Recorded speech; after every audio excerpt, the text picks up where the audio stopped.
The Galactic Survey vessel Harmonious Prospect drifted through the outer edges of a yellow star system that had somehow escaped proper cataloging for centuries, and Chief Xenobiologist Krelther stood before the main viewing screen with all four of their ice talks focused on the blue and green planet rotating slowly below them.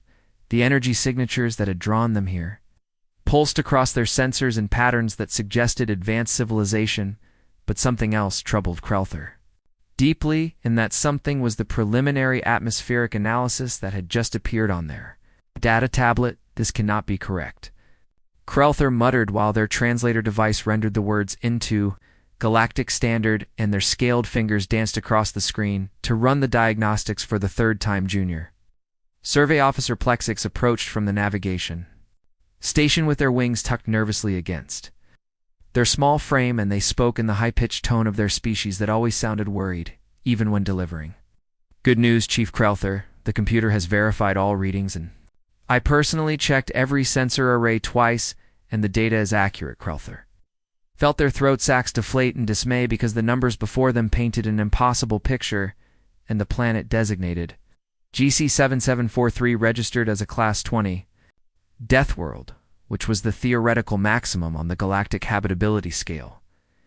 And most xenobiologists believed such worlds were merely academic exercises, since no planet could actually accumulate that many deadly factors simultaneously. The atmospheric oxygen content measured at 21%, which was wildly toxic to most known species, and anything above 15% caused cellular damage and hyperoxia in the majority of galactic council races, and the gravity measured exactly 1 standard galactic unit, which seemed normal until one remembered that standard was calculated as the maximum most species could endure for extended periods without skeletal degradation. Temperature fluctuations on the surface ranged from freezing solid water at the poles to heat that could denature proteins at the equatorial belt, and the axial tilt caused extreme seasonal variations that would require multiple evolutionary adaptations just to survive a single orbital cycle.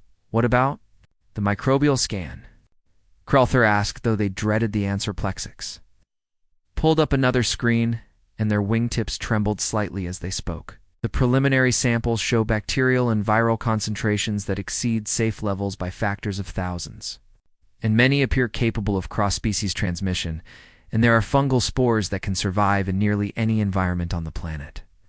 Krelther accessed the geological data and found that the planet's crust was divided into massive tectonic plates that ground against each other constantly, while causing seismic events and volcanic eruptions that could devastate entire regions without warning, and the oceans contained dissolved salts that would dehydrate most species through osmotic pressure alone. The biological survey made everything worse, because the planet hosted mega-predators in every major ecosystem, and the oceans contained creatures weighing over 100 metric tons, with teeth designed for rending flesh, and the land featured pack hunters with sophisticated social structures dedicated to taking down prey, and even the plant life had evolved defensive toxins and physical barriers like thorns and irritating compounds. This world should be empty, Krelther said while staring at the beautiful blue sphere that seemed to mock them with its lovely appearance, despite being a death trap of cosmic proportions. Chief, you need to see this, called out scanner technician Vorn from the sensor array station, and their tentacles were gesturing frantically at their screen. Krelther moved quickly across the bridge while their heavy footfalls echoed in the sudden silence, and what they saw Vorn's display made their blood run cold in their veins. Thousands of heat signatures dotted the planet's surface, and they were concentrated in organized clusters along coastlines and river valleys, and the signatures were consistent with bipedal life forms of significant size. An intelligence-failed colony, Krelther breathed out, while their mind raced through possibilities. Because some foolish species must have attempted to settle this nightmare world, and now survivors clung to existence in whatever sheltered locations they could fortify. We must mount a rescue operation immediately, Plexix said while their voice carried the righteous determination of youth. Krelther agreed and ordered the ship into a closer orbit, while the crew prepared for what they assumed would be a difficult extraction of desperate refugees who had somehow managed to survive on this hostile rock, and the medical bay was alerted and the cargo holds were cleared to house the survivors they would save. The closer scans revealed structures that seemed far too flimsy for a Deathworld settlement, and they appeared to be made of lightweight materials that offered no serious protection from the elements or predators, and Krell felt a deep sadness for whatever species had been so unprepared for the reality of this planet launch observation. "Drones," Krelther commanded, and within minutes, a dozen small flying cameras descended through the toxic atmosphere toward the largest heat signature concentration on a coastal region. The first images appeared on the main screen and the entire bridge. Crew fell silent in confusion. Bipedal creatures were spread across a wide stretch of sand that bordered the ocean, and they wore minimal clothing that left most of their skin exposed to the dangerous solar radiation, and many of them were lying motionless on colorful fabric rectangles, as if sunbathing was not a death sentence on a planet with this much UV exposure. "Are they injured?" asked Plexix while leaning forward to study the prone figures. "I do not think so," Vorn replied, while adjusting the drone's sensors and zooming in on one particular group. A small bipedal child was running toward the ocean while an adult chased after them. While making sounds, the drone's audio pickups captured, and both were making high-pitched vocalizations that the computer struggled to classify. Then Krelther watched in absolute horror as multiple bipeds waded directly into the predator-filled ocean and began submerging themselves in the toxic salt water, and some were riding on top of the waves using wooden planks, while others were swimming with apparent joy through waters that the biological survey had flagged as containing multiple species of deadly creatures. "They are insane," Vorn whispered while their tentacles curled in distress. Another drone captured footage of bipeds engaged in what appeared to be a recreational activity, where they struck a small sphere back and forth across a net, and they were doing this in the full glare of the system's star, while their skin glistened with what sensors identified as their own bodily fluids secreted for thermal regulation. Kreth watched one biped lift a container to their mouth and drink a liquid that spectral analysis identified as containing ethyl alcohol, which was a known toxin, and they did this voluntarily while sitting at a table with others who were consuming what appeared to be the flesh of local aquatic predators. "This makes no sense," Krelthor said while their ice stalks waved in agitation. The drones continued recording, and the crew watched as the bipeds demonstrated no signs of distress or desperation, and instead, they seemed to be engaging in leisure activities and social bonding, and some were even producing sounds that the translator interpreted as laughter. "Could this be some sort of death ritual?" Plexix suggested while grasping for any explanation. Krethel did not answer, because they had no answers and only questions that multiplied with each passing moment, and the beautiful, deadly planet below them held creatures that seemed utterly unconcerned with the fact that they were living on the most dangerous world in known space. "Prepare a landing party," Krelther finally said while straightening their posture with determination. "We need to make contact with these beings and understand what is happening here." The landing shuttle touched down on a designated platform near what the crew had identified as a major settlement, and Krelthor emerged first while wearing a full environmental suit that filtered the toxic oxygen down to safe levels and protected against the crushing gravity and the dangerous radiation behind.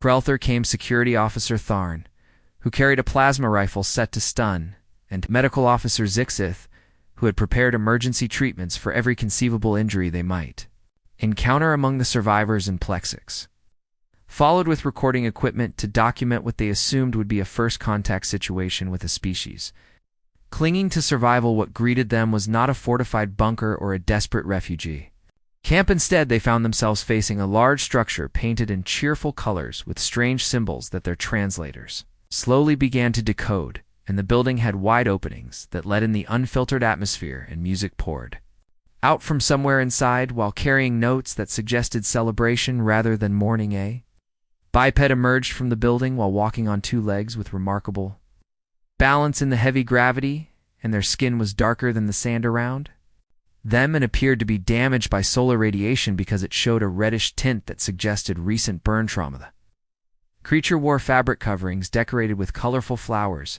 and these coverings only protected a small portion of their body, and most distressingly, they wore no breathing apparatus, despite the toxic oxygen levels, and no protective gear against the radiation. There! Welcome to Coral Bay Beach Resort and Spa, the creature said while their mouth curved upward in what xenopsychology databases identified as a smile, which could indicate either friendliness or a threat display. Depending on species, the universal translator worked quickly while analyzing the language patterns, and within moments, it began rendering the sounds into. Galactic Standard Relthar stepped forward carefully while keeping their movements slow and non-threatening. Greetings, sentient being, and I am Chief Xenobiologist Krelthar of the Galactic Survey Council, and we have come in response to what we believed was a distress situation. Biped's smile grew wider, while showing teeth that appeared designed for an omnivorous diet. Distress situation, and nah, man, everything's cool here, and I'm Derek, and I work the welcome desk, and are you guys here to check in? Because I gotta say, those are some wild costumes, Krelthar. Felt confused by the response and tried again. We detected your settlement on this planet, which our analysis identifies as a Class 20. Deathworld, and we came to offer rescue and evacuation assistance. Derek made a sound that the translator struggled with before labeling it as Laughter Class 20 Deathworld, and yeah, I guess. Earth can be pretty intense. Sometimes, but you should see it during hurricane season, when things get really wild, but honestly the weather's been great. This week in perfect beach conditions, Earth, Krelthar repeated while their translator device recorded the name and stored it for analysis. Is that what your species calls this planet? Well, yeah, what else would we call it? Derek replied while gesturing broadly at the surrounding area. And speaking of which, where are you folks from? Because I don't think I've seen your species before. We get tourists from all over, but you guys are definitely new. Tourist was a word the translator had difficulty with, and it eventually settled on, defining it as one who travels for pleasure, which made absolutely no sense in this. Contexts could not contain themselves and burst out with a question. How are you surviving without breathing apparatus? And the oxygen levels here will cause cellular damage. Derek looked down at his chest, and then back at the small winged alien. Breathing apparatus, and buddy, I'm just breathing normal air like everyone else. And are you saying your planet has different air, or something, Tharns? Weapon hand twitched nervously while watching this creature casually inhale poison. Krelthar decided to try a different approach. May we speak with other members of your species, and we wish to understand your situation here more fully. Sure thing, Derek said while turning back toward the building. Let me grab my manager and actually, there's a bunch of guests hanging out by the pool bar if you want to talk to them and follow me. The survey team exchanged uncertain looks before following Derek into the structure, and the interior was even more baffling than the exterior, because it featured comfortable seating and decorative plants, and absolutely no defensive fortifications. Derek led them through to an outdoor area where a large container of chemically treated water sat in the open air, and several bipeds lounged around it. While some were actually submerged in the water up to their necks, a female biped sat at a counter while mixing liquids together, and she looked up as the group approached Derek. Who are your friends? She asked while her eyes widened at the sight of the environmental suits there from space or something. Derek explained with a casual tone, they think Earth is dangerous. This caused several of the lounging bipeds to produce laughter sounds, while one male called out, tell them to come back during winter, and then we'll show them dangerous. Krelthar approached a family group consisting of 2 adults and 3 juvenile bipeds. Greetings, and may we ask you some questions about why you are here on this planet? The adult female biped set down her drinking container and smiled. We're here on vacation from Canada, and we come every year to escape the cold, and the kids love the beach vacation. Krelthar repeated while the translator provided its uncertain definition. You traveled here for pleasure, of course, the male adult said while adjusting something he called sunglasses over his eyes. Where else would we go for winter break? And the resort has great amenities, and the snorkeling here is amazing. Zixith, the medical officer, could not help but interrupt you. Allow your juveniles to swim in the predator-filled ocean. The female looked concerned for the first time. Well, they wear life jackets, and we watch them closely, and there haven't been any shark incidents at this beach in years. Plexix squeaked while their wings fluttered in distress. An elderly biped couple approached while holding hands, and the male spoke with a voice that carried the weight of many years. Excuse me, but are you really aliens? Because my wife and I have been coming to this resort for our anniversary for 20 years, and we've never seen anything.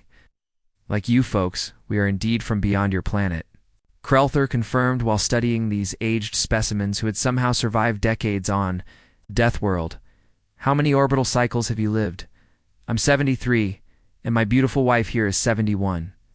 The male said with obvious thar. Calculated quickly and realized these creatures had survived over 70 trips round their dangerous star while living continuously on this hostile planet. A group of younger adults approached while carrying containers of ethanol, and one spoke. Loudly, dude, are you guys here for Brad's bachelor party? Because those costumes are sick. The medical officer Zixith began taking readings while pointing their scanner at various humans, and the data made no sense, because these creatures showed remarkable health despite constant exposure to deadly conditions. Krillerth watched as a juvenile human approached the pool edge and jumped directly into the chemically treated water while creating a large splash, and other juveniles cheered. And soon, several were engaged in what appeared to be a game involving a floating sphere. Do your young understand the dangers they face? Krelthar asked the Canadian family. The female looked confused by the question. Dangers, and well, we make sure they use sunscreen and stay hydrated, but kids will be kids, and they're having fun. Throughout the afternoon, Krelthar and the team interviewed dozens of humans, and each conversation deepened the mystery because none of these bipeds seemed aware they were living on the most dangerous planet in known space, and more disturbingly, were happy and healthy and engaged in recreational activities that would be considered suicidal on any other world. As the local star began to set, Derek found Krelthar standing near the beach while watching waves crash against the shore. So are you guys staying for dinner? Derek asked, while his casual tone suggested this was a normal question. Our chef makes an amazing grilled fish in the sunset. View from the dining terrace is incredible. Krelthar turned all four ice stalks toward this strange creature who offered food and beauty while standing unprotected on a planet that should have killed him. Years ago, we must return to our ship and file a report, Krelthar said while their voice carried a mixture of confusion and wonder. But we will return tomorrow with more questions. 3 days after initial contact, Krelthar sat across from a human named Jennifer Chen, who had identified herself as a representative of something called the United Nations, and she sipped from a container of hot liquid that spectral analysis identified as containing caffeine, which was a stimulant drug, so you want to understand what humans do for fun.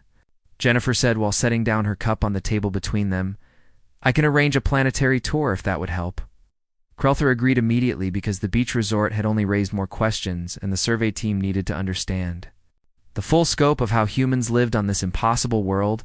The tour began in a mountainous region where the temperature had dropped below the freezing point of water. Krelthar watched through the shuttle viewport as humans strapped long wooden planks to their feet and then deliberately threw themselves down slopes covered in frozen water crystals. They call it skiing, Jennifer explained while seeming unbothered by the fact that her species was sliding down mountains at speeds that would cause serious injury upon impact with any obstacle. It's a very popular winter sport. Plexics pressed their face against the window while their wings trembled, but if they fall, they could break their structural bones. Sometimes they do, Jennifer admitted with a shrug. That's why we have ski patrol and medical stations at every resort. The casual acceptance of injury as an expected outcome of recreation made Krelthar's throat sacs quiver with anxiety. They landed at what humans called a ski resort, and Krelthar observed more closely while wearing heating elements in their environmental suit because the cold here would kill them in minutes without protection, and yet humans walked around in flexible fabric coverings that left their faces completely exposed to the freezing air. Young human approached while carrying skis over their shoulder, and they smiled at the alien visitor's first time skiing. The human asked with enthusiasm, you should try the bunny slope, and it's perfect for beginners. We do not ski, Krelthar said firmly while imagining the horror of losing control on a frozen mountain. The human laughed and continued on their way towards certain danger. Jennifer led them to an observation point where they could watch an area called the Expert slopes, and what Krelthar witnessed there defied all logic because humans were launching themselves off cliffs while attached to their wooden planks and rotating in the air before landing on the steep slopes below and continuing their descent at even greater speeds that one is called a backflip. Jennifer said while pointing at a human who had just rotated completely backward while airborne. It takes years of practice to do safely. Tharn repeated while their weapon hung forgotten at their side because no enemy could be more dangerous than what these humans did to themselves voluntarily. The tour continued to a coastal region where massive waves crashed against rocky shores, and humans in flexible suits were paddling out into the chaos on narrow boards surfing.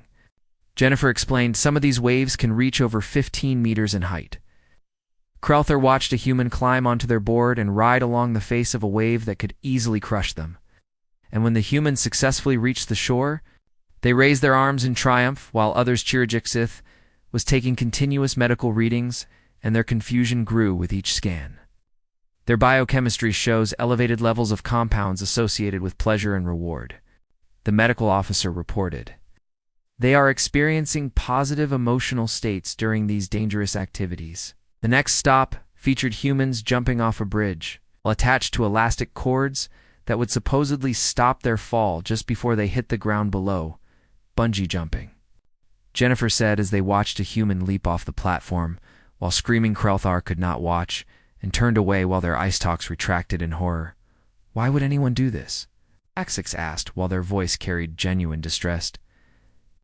Considered the question while tilting her head in thought, the adrenaline rush. I suppose, and the challenge of overcoming fear, and the thrill of doing something that feels dangerous, even though it's actually pretty safe with modern equipment safe. Krelther said while their translator nearly broke trying to process the word in this context. A desert region, they observed humans climbing vertical rock faces using only their hands and feet while small metal devices were their only protection against falling rock climbing. Jennifer said some people do it without any safety equipment at all, and they call that free soloing. The survey team refused to watch free soloing footage when Jennifer offered to show them videos.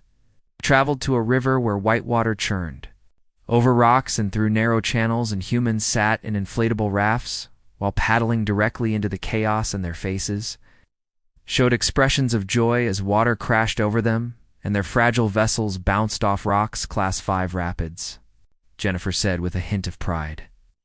This river is considered one of the best for whitewater rafting in the region. Vorn's tentacles had tied themselves into knots of anxiety. Do they have a cultural death wish? The scanner technician asked. Seriously?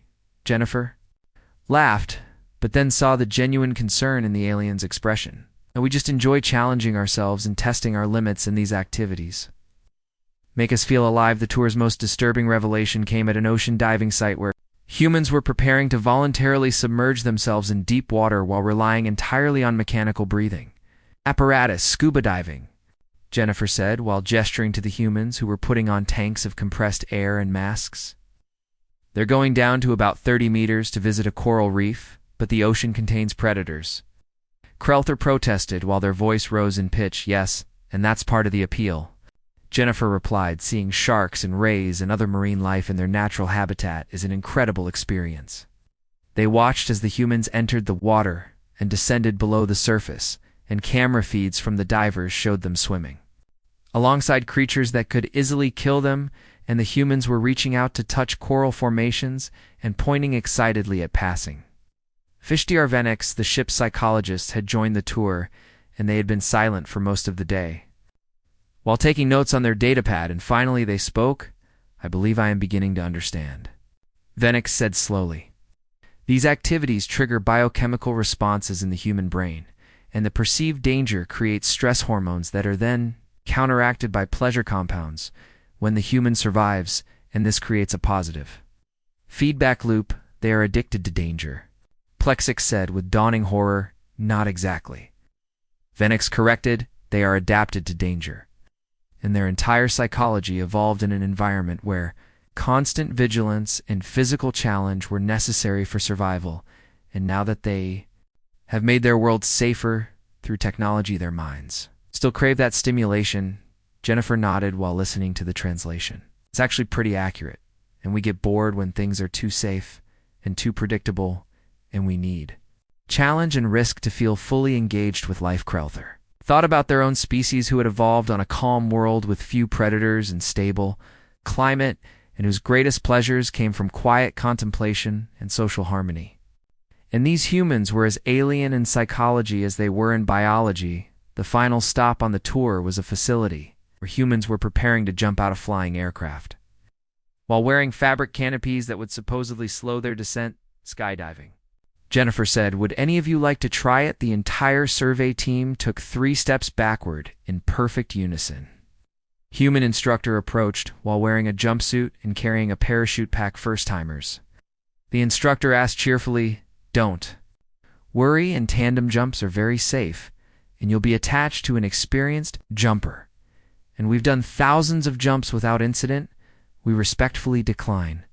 Krelther said while their translator added extra emphasis to make the refusal absolutely clear. They watched from the ground as humans boarded the aircraft and took off, and soon small figures were tumbling out of the plane while falling toward the ground at terminal velocity, and only at the last possible moment did their parachutes deploy and slow their descent. When the jumpers landed, they were laughing and talking excitedly about the experience, and several immediately went to sign up for another jump.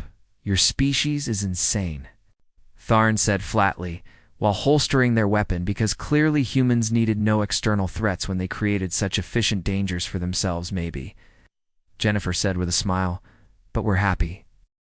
The harmonious prospect established a permanent research outpost in what humans called Australia. And Krelthor spent weeks studying human history and biology, while trying to understand how any species could not only survive on a Class 20 Deathworld, but actually thrive and enjoy living there. The breakthrough came when Krelthar stopped thinking of Earth as a planet humans had colonized, and instead accepted the truth that humans had not come to this world, but had been born from it. Dr. Venix presented their findings to the assembled research team in the outpost's main conference room, while holographic displays showed evolutionary timelines and genetic data. Humans did not conquer Earth through superior technology, Venix began, while their voice carried the weight of discovery. They evolved here, and every single danger we have cataloged on this planet directly shaped human development over millions of years. The first display showed human skeletal structure. Compared to other species in the Galactic Council, the gravity we call crushing built their dense bone structure and powerful muscular systems. Venix explained a human skeleton can withstand impacts that would shatter the frames of most species, and their muscles generate force that seems impossible for their body. Size Plexix raised a wing tentatively, but surely the toxic oxygen levels would have prevented complex life from evolving. On the contrary, Venix replied while pulling up atmospheric data. Earth's oxygen levels directly fueled the evolution of large, complex organisms, and human metabolism is incredibly efficient at extracting energy from nutrients because of their adaptation to high oxygen environments and what we call toxic, they call breathing. The displays shifted to show Earth's prehistoric periods, and the team saw massive creatures that had once dominated the planet. Humans evolved alongside megapredators, Venix continued.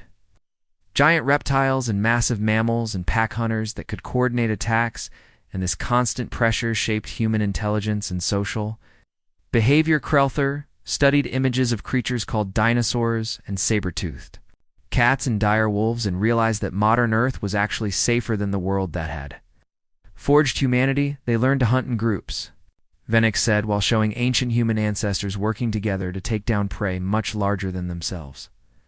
They developed complex communication and tool use, and the ability to plan and strategize. And all of this came from needing to survive against creatures that were bigger and stronger and faster. Zixith, the medical officer, added their own findings while pulling up biological scans.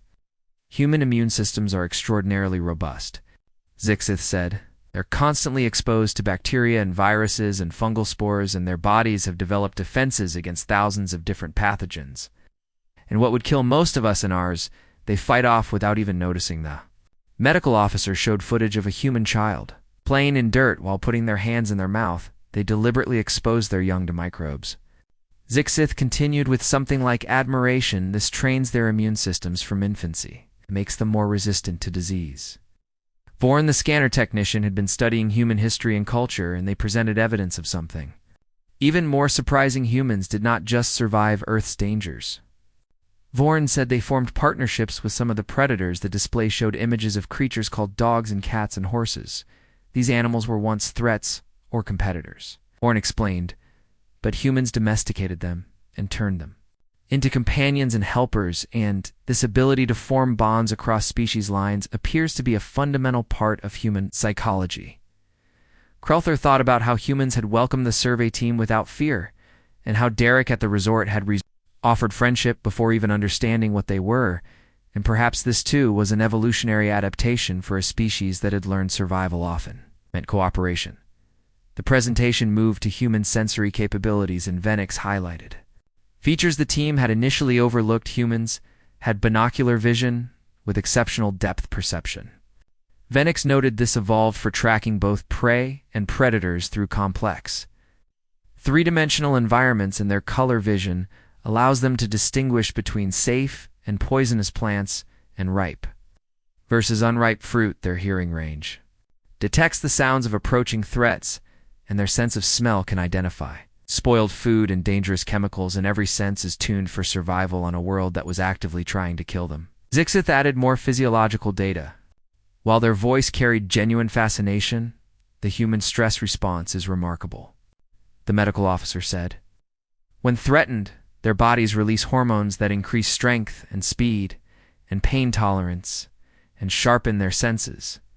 And this fight-for-flight response allowed their ancestors to either battle predators or run from them. And this, Venix said while emphasizing the point, this is why they seek out extreme sports and dangerous activities, and their brains evolve to release pleasure compounds after surviving stressful situations, and in their modern, safe world they recreate that stress artificially to trigger the same response. The pieces were falling into place, and Krelther understood that vacation and extreme sports were not death wishes, but rather humans trying to feel the way their ancestors felt when they successfully hunted or escaped danger or explored new territory. Jennifer Chen had joined the presentation as a human consultant, and she listened while nodding occasionally. May I add something? Jennifer asked. Palatella Krelther gestured for her to continue. You're right about most of this, Jennifer said while standing to address the group, but I think you're missing something important about human psychology, and we don't just seek danger for the biochemical reward. She paused while considering her words.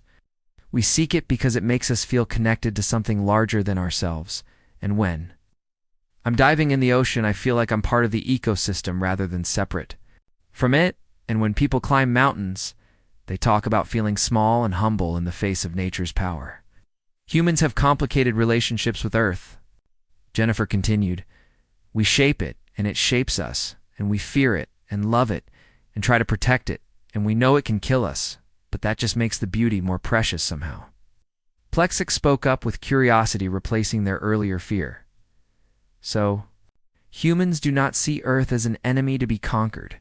Some do, Jennifer admitted, but most of us see it as home, and yes, it's dangerous, and yes, it kills people sometimes through storms and earthquakes and diseases, but it also gives us everything we need to live, and every sunset, and every sunset, and every mountain view, and every coral reef. She smiled while looking at the assembled aliens.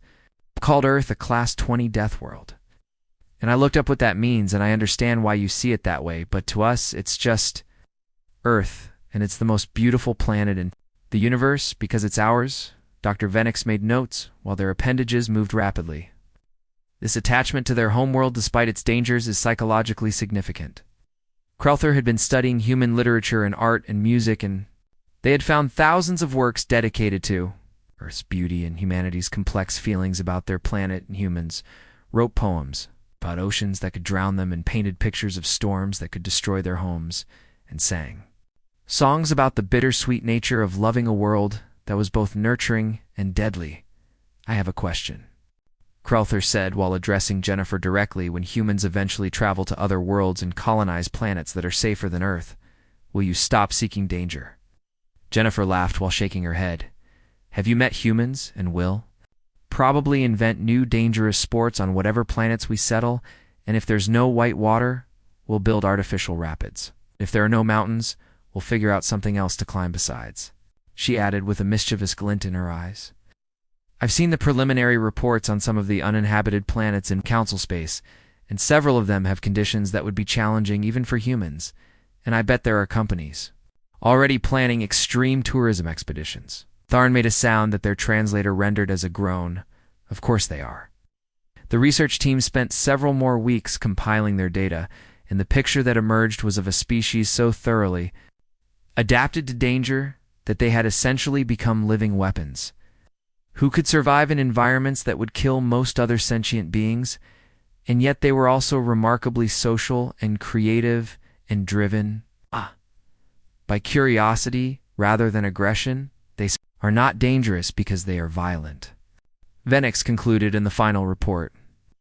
They are dangerous because they are durable and adaptable and utterly fearless about exploring the unknown, and they survived on Earth by being tougher than everything that tried to kill them. Krelther read the report while feeling a mixture of awe and terror at the implications. The Galactic Council must be informed immediately, and humanity represents a complete paradigm shift in our understanding of what species can endure. The Galactic Council chambers were designed to accommodate representatives from 347 different species, in the architecture reflected thousands of years of peaceful cooperation among beings who had learned to coexist. Despite their differences, and today those chambers buzzed with unprecedented tension. Krelther stood at the center podium while around them, council members filled the tiered seating, and their forms varied wildly from the crystalline.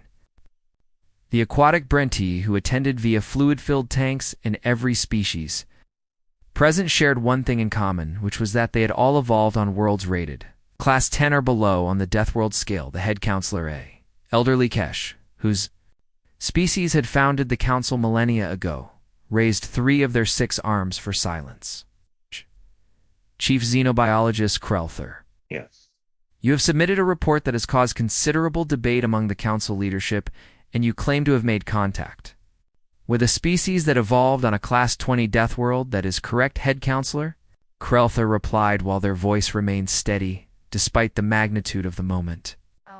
The species calls themselves humans, and they call their planet Earth a representative from the Vex Concordat rose while their scales shimmered with agitation. Is impossible and no class.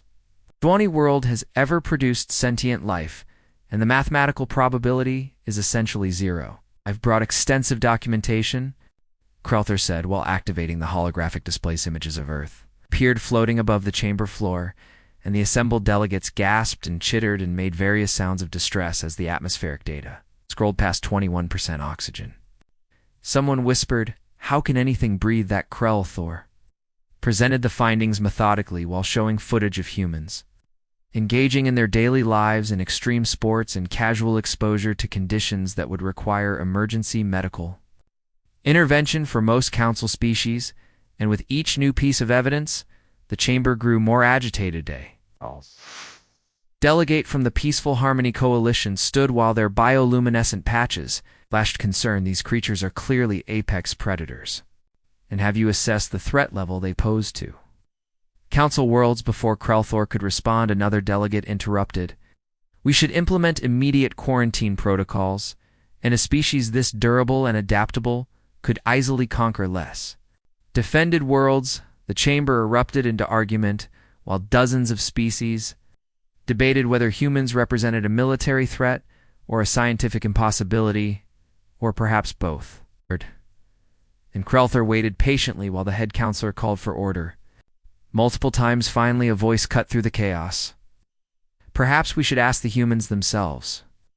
The chamber fell silent and turned to look at the speaker, who is Ambassador Jennifer Chen, standing in the designated area for potential new member species, and she wore formal attire rather than her usual casual clothing, and she stood without any breathing apparatus or protective equipment in the chamber atmosphere that was too thin for human comfort. Krelther had warned Jennifer that the council chambers maintained atmosphere at lower oxygen levels than Earth, and Jennifer had simply shrugged and said she would be fine for the duration of the presentation.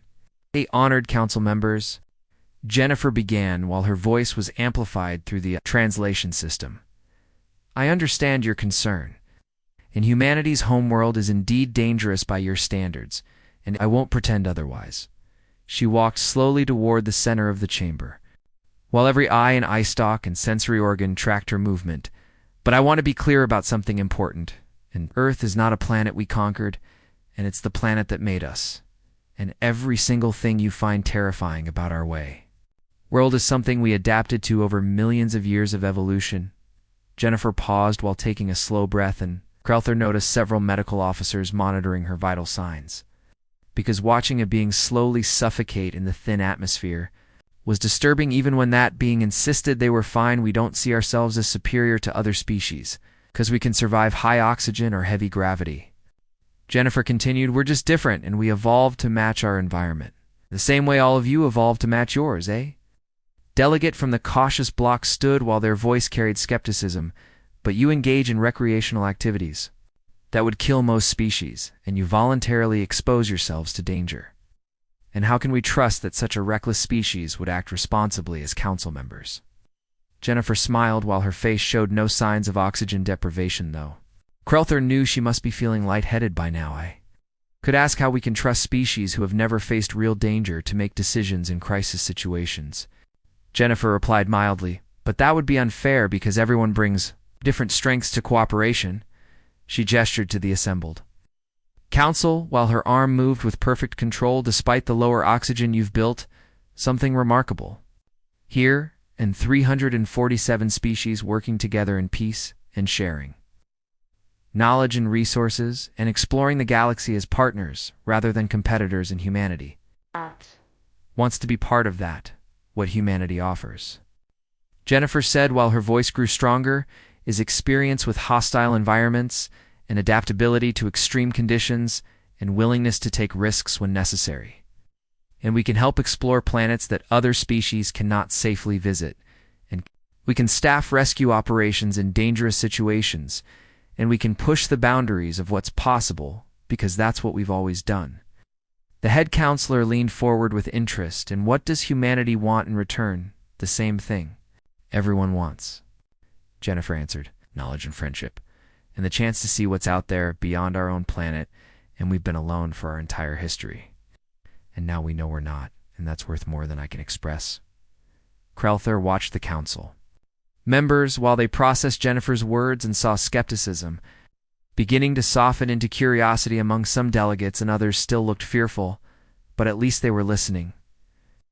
Delegate from the Scientific Research Coalition asked the question many were thinking, can you demonstrate your claims about human durability?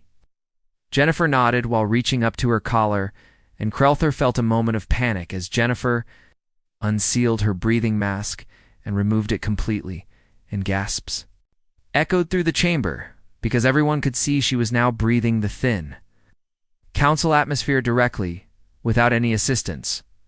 For 20 minutes, Jennifer delivered the rest of her presentation without the mask while explaining human history and culture and aspirations, and her words occasionally came out slightly breathless, but she never faltered and never showed real distress. And when she finally replaced the mask, her cheeks were flushed, but she was smiling. The demonstration had its intended effect because the council members realized they were witnessing something unprecedented and a being who could function in their atmosphere, while it was literally too thin to sustain her life. And what else might humans be capable of? The debate continued for hours while different factions argued for and against accepting humanity into the council, and some worried about setting precedent for accepting species from high classification. Deathworlds and others saw the potential benefits of having members who could operate in extreme environments. Finally, the counselor called for a preliminary vote. All in favor of opening formal diplomatic relations with humanity and beginning the membership evaluation process.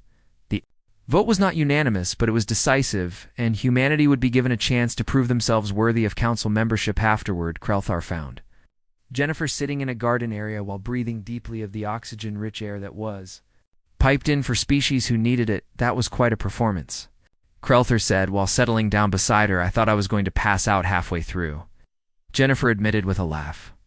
But I figured if I couldn't handle one presentation in thin air, then maybe humans weren't ready to join a galactic community. Your species continues to surprise me, Crowther said.